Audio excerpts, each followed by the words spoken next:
मसूरी में पूर्व प्रधानमंत्री स्वर्गीय राजीव गांधी की पुण्यतिथि पर कांग्रेस भवन में आयोजित कार्यक्रम में उनके चित्र पर पुष्पांजलि अर्पित कर भावभीनी श्रद्धांजलि दी गई। इस मौके पर शहर कांग्रेस अमित गुप्ता और मसूरी महिला कांग्रेस अध्यक्ष जसबीर कौर ने कहा कि स्वर्गीय राजीव गांधी नए भारत के निर्माता थे। उन्होंने बताया कि आजाद भारत स्वर्गीय राजीव गांधी के महत्वपूर्ण योगदान के लिए हमेशा उनका ऋणी रहेगा। सबसे पहले मैं पूर्व प्रधानमंत्री और भारत रत्न राजीव गांधी जी को अपनी नम आंखों से सत नमन करता हूं और आज उनकी 32वीं पुण्यतिथि है।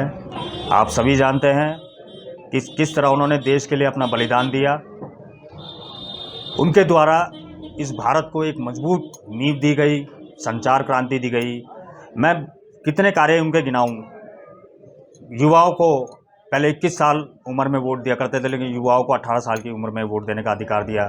संचार क्रांति दी, 72वां संविधान संशोधन किया। कई ऐसे कार्य हैं बहुत, जिनको अनगिनत कार्य है जो उन्होंने अपने 7 साल में पूरे कर दिए। जिसको भाजपा की सरकार कहती है कि 70 साल में कांग्रेस ने क्या किया, तो आप सिर्फ राजीव गांधी जी के 7 साल ही उठा लो, इतने काम दिख जाएंगे जो आपने अभी तक भी नहीं किए होंगे।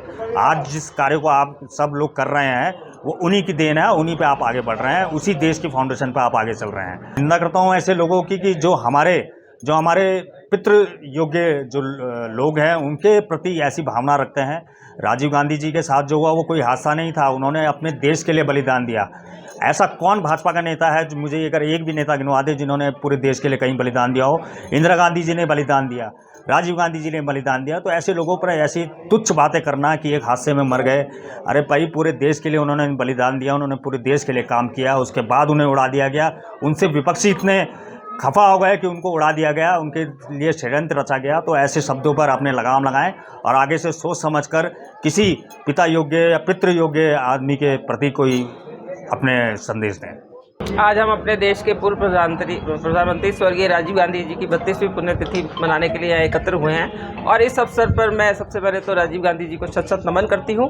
और ऐसी शख्सियत जिन्होंने सिर्फ 7 वर्षों के अंदर, जो कि राजनीति से में भी नहीं थे, परंतु उन्होंने इस देश को विश्व के पटल पर लाकर खड़ा कर दिया और ऐसे ऐसे कार्य कर गए कि जिसको आज तक हम याद करते हैं, क्योंकि ये सूचना क्रांति, ये मोबाइल, कंप्यूटर, ये सब उन्हीं की देन है। आज हमारे जो प्रधानमंत्री मोदी जी डिजिटल इंडिया का नारा लगाते हैं, वो भी राजीव गांधी जी की देन है।